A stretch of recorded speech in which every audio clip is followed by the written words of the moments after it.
সবজির দেখাশোনায় যারা রয়েছেন তাদের একটি বৃহৎ অংশ বাংলাদেশ। জায়গাটিতে না আসলে আপনারা বুঝতেই পারবেন না। সংযুক্ত আরব আমিরাতে দুবাইয়ের একটি সবজির খামার বা যেটিকে মাজরা বলা হয়ে থাকে আরবিতে, এমন একটি মাজরা বা সবজির খামারে আজকে আমি এসেছি। আপনারা দেখতে পাচ্ছেন আমার পিছনে যে ঝুপড়ি ঘরটি, অত্যন্ত সুন্দর এবং মানে পরিবেশ বান্ধব ঘর যাকে বলে। আপনারা দেখতে পাচ্ছেন যে এক ধরনের গাছ, ফুল গাছ, যেটা লতা জাতীয় গাছ দিয়ে কিন্তু এই ঘরটি ছাউনি দেয়া হয়েছে, যেন রৌদ্রের প্রখর তাপ থেকে এই ঘরটিকে বাঁচিয়ে রাখা যায় এবং এই ঘর যেন ঠান্ডা শীতল থাকে, তার জন্য এই যে এক ধরনের বিশেষ লতা জাতীয় গাছ এবং এই গাছের কিছু সুন্দর ফুলও এখানে রয়েছে। যদি আপনাদেরকে দেখাতে চাই, একটু কাছ থেকে দেখাবেন যে এই গাছে ফুলও আছে।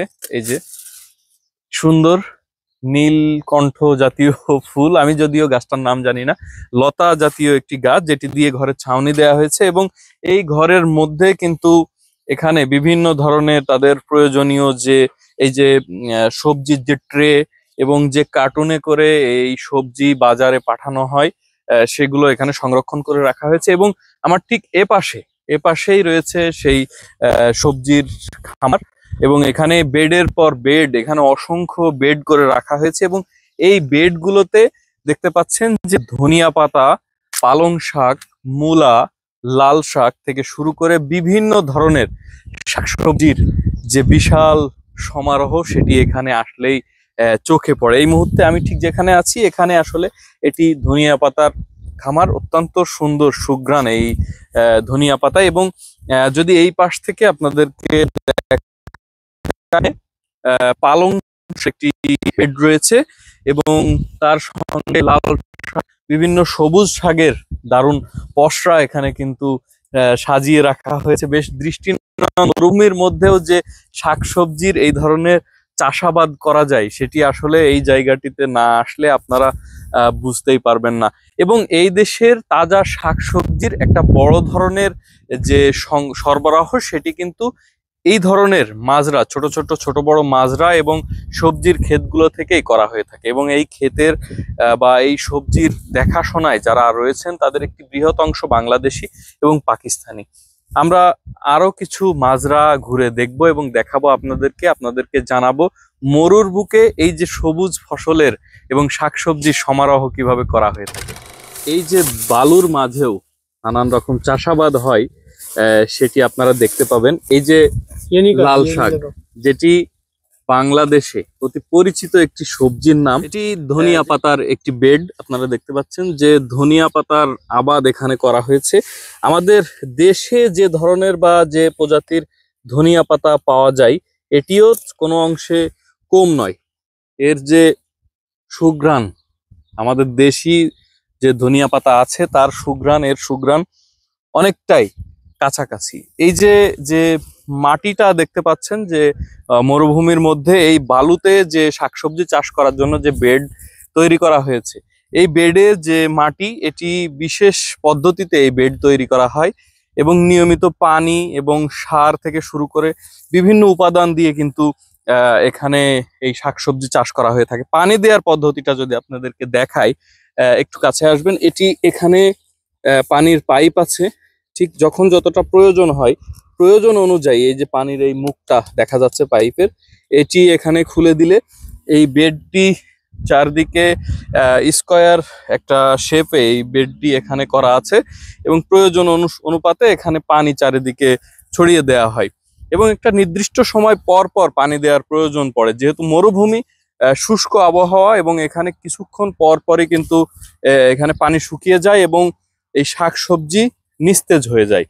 সেই শাকসবজিকে আবারও সতেজ করে তুলতে এবং ঠিকঠাক মতো পরিচর্যা করতেই কিন্তু এভাবেই পানি দেয়া হয় এবং এগুলোর পরিচর্যা করা হয়। এবং এই সতেজ শাকসবজি যেমন আরবিরা নিজেদের মাজরা বা নিজেদের খামারে নিজেরা উৎপাদন করে থাকেন, এর অতিরিক্ত অংশ তারা বাজারে বিক্রির উদ্দেশ্যে পাঠিয়ে দেন। এখানে পরিচর্যা বা এই খামার পরিচালনার দায়িত্বে আছেন পাকিস্তানি, বাংলাদেশি, বিভিন্ন ন্যাশনালিটির শ্রমিকরা। আমরা দুই একজনের সঙ্গে কথা বলার চেষ্টা করব। এই বালুটা সর্বপ্রথম এরা ছোট একটা ট্রাক্টর আছে, ওইটা দিয়ে বালুটারে আমাদের দেশে যেরকম কোদাল দিয়ে করে এটা কুড়া কুড়া এই বালুটারে ঠিক করার পরে এখানে আমরা দেশে বলি গোবর, গরুর গোবর, এখানে বলা সমাদ। ওইটার সর্বপ্রথম এটা দিবে, দেওয়ার পরে পানি দিবে, পানি দিয়ে এটাকে আবার উল্টাবে। এভাবে রানিং 2 দিন করার পরে যখন দেখবে না মাটি আর সামাদ, এটা মানে গোবর আর বালু যখন একসাথে মিক্স হয়ে গেছে, তখন এরা বুঝবে যে এখন যদি আমি বীজটা ফালাই তাহলে আমার ফসলটা উঠবে। এইভাবে তারা এই সিস্টেম করে আবার এটা 2 বার ফালানোর পরে তৃতীয়বার এরা ইউরিয়া দেয়, সামান্য কিছু ইউরিয়া দিয়ে মাটিটাকে উর্বর করে। উর্বর করার পরে ওই মাটি আর বীজ একসাথে ফালায় তারপর একটু সমান করে দেয়। 1 সপ্তাহ 2 দিনের ভিতরে আস্তে আস্তে এটা বীজটা জন্ম। যখন এটা একটা সিস্টেম আছে, মনে করেন এটা টার্গেট থাকে আমি 15 দিন আমার সবজিটা এতটুকু বড় হবে, তো ওই হিসাবে তারা ইউরিয়া দেয়। আর গরমের একটা আলাদা আছে, ঠান্ডার একটা আলাদা আছে। ঠান্ডার সময় গরমে কিন্তু এত সবজি হয় না, ঠান্ডার সবজি প্রচুর সবজিটা হয়। এই জন্য এটা টার্গেট থাকে ঠান্ডার ভিতরে যদি আমি 15 দিনের জন্য আমার সবজিটা আমি বাইর করতে পারি, তাহলে আমি কিছু টাকা ইনকাম বেশি করতে পারবো। এই জন্য গরমে ওরা লং টাইমে প্রসেস করতে হয়, কারণ গরমে ফসল নষ্ট হয়ে যায়। এখন বীজ ফলাবে, দেখা যায় গরমের হিট এটা নষ্ট হয়ে গেছে, নেক্সট আবার ফেলতে হয়।